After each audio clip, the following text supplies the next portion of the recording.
Hi there. So welcome to my video, which is all geared up for helping you with interview techniques. So knowing how important it is to interview correctly and to give yourself the best possible chance of success, I've put together a few hints and tips for you. So to start with, I wanted to give you some facts about interviews. So the average length of an interview is actually 40 minutes. So I know some people come out of interviews after around 45 minutes and worry that they weren't in there long enough. But actually, if you were in there around that time, that would be actually the perfect amount of time. Around 30% of people interviewed admitted that they have made up their mind on candidates within the first 90 seconds. So that's 30% of people make their mind up within the first 90 seconds. Top reasons for not hiring people are unable to make eye contact, not knowing enough about the company that they're going for, or a lack of confidence or a lack of smile. Interviewers can be just as nervous as you are, so don't think that when you're walking in there that you're the only one with sweaty palms. And the stress of an interview is about the same level of stress you would feel if you were going on a first date.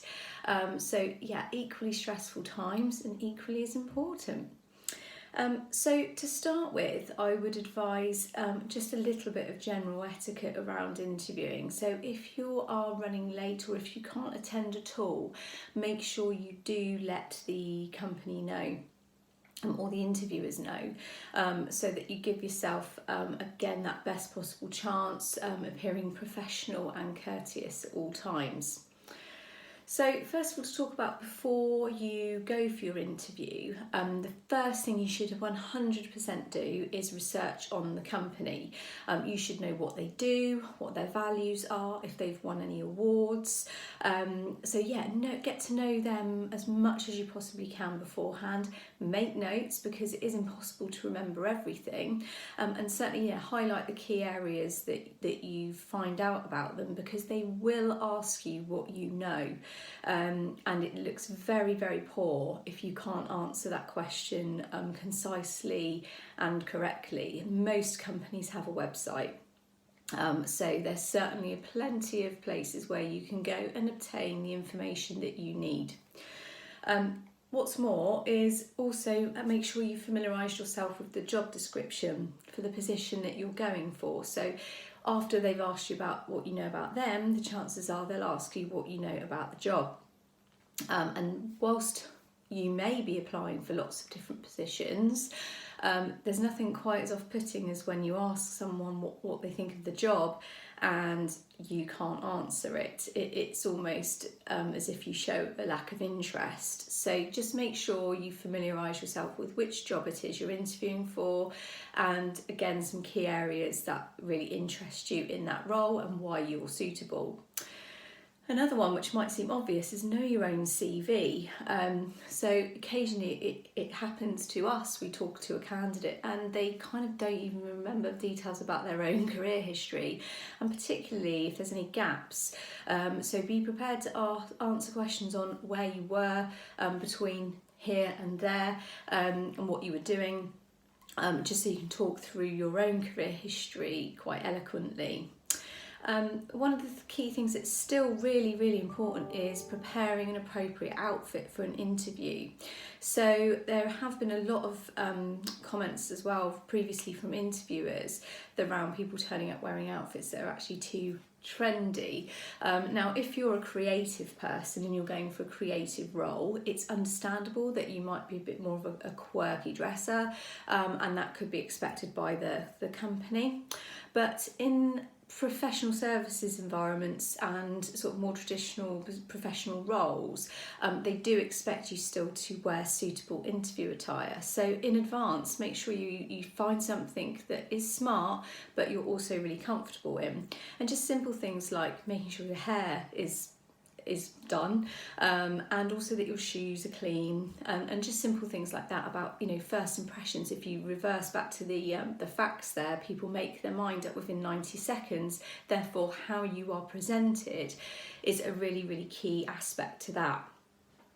One of the things that I have a real thing about, and I know a lot of people do, is nail polish. So if you're going to have your nails painted, then make sure that they're not chipped, because some people do have a real pet hate with that. So the other thing is plan your route to the interview and know where you're going to park. So if you've not been there before, it's a real good idea for a few days beforehand to know where you're going, do the dummy run, so that if you are running a bit behind on the day, that you're not going to add extra pressure to yourself by trying to find the place, and also know where to park in advance, so that again you're not rushing at the end trying to find a parking space. All of those things just add extra stress at a time when you really don't need it. Ensure you have change for a pay and display, little things like that.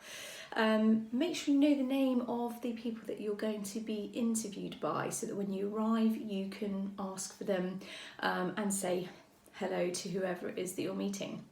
If you smoke, don't smoke just before you go in. I know you'll probably be really nervous and you really need a cigarette, but if it's a non-smoker that's interviewing you and the smell does linger, it can be off-putting for people, so just a tip there. And turn your mobile off.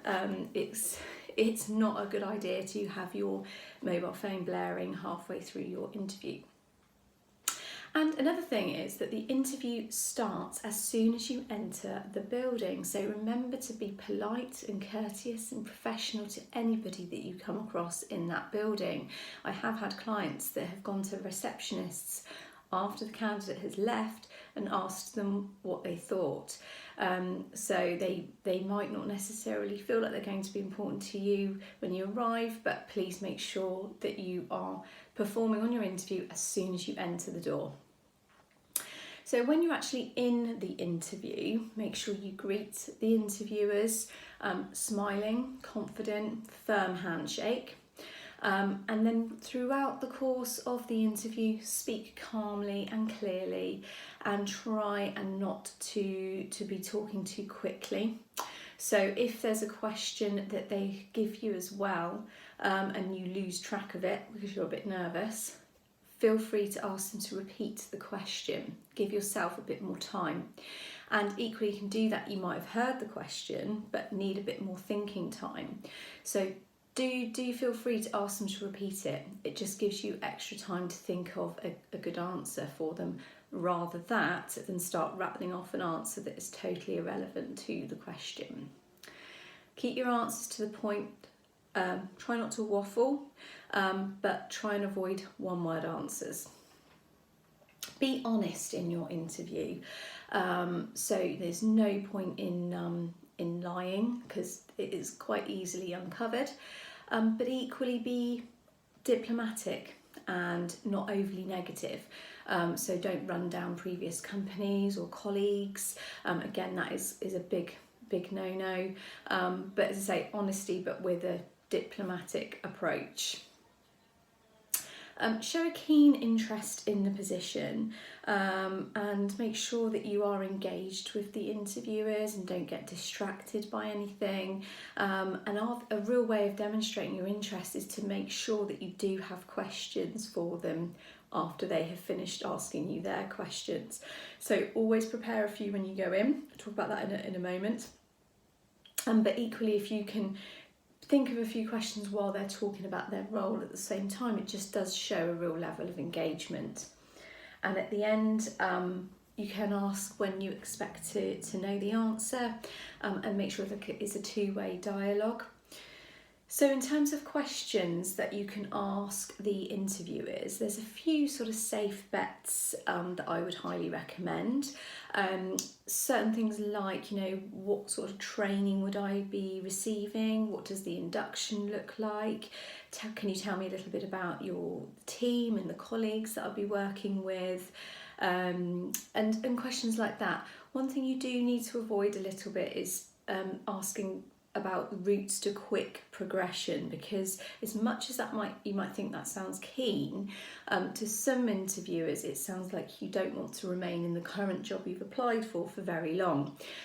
So just be careful not to sound too keen, like you want to climb the ladder as soon as you've entered the door.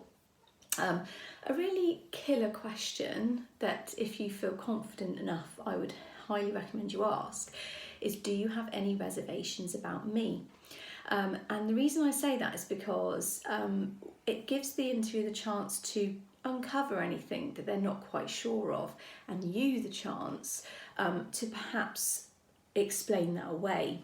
So, for example, I'll give you, for a salesperson who went for a position and they'd never done sales before, they asked that question and the interviewer said, you don't have any experience and I'm worried about that.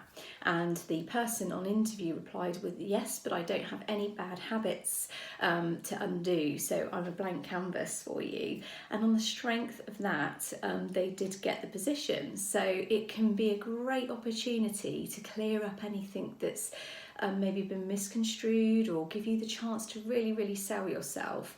And it does show a level of confidence that you have to the interviewers. So if you're feeling confident, then it's one that I would highly recommend. So lastly, there may be aspects of your career that present obstacles to you, or you feel they are, like dismissal or redundancy, things that you feel uncomfortable about. So obviously it's important that you handle these things correctly in the interview. And as I say, honesty is really important. So I would always be prepared to discuss anything in your career that makes you feel a bit uncomfortable, but be prepared to answer questions on that. So anyway, those are a few techniques for you. I hope you found it useful, and I wish you all the very best with your next interview.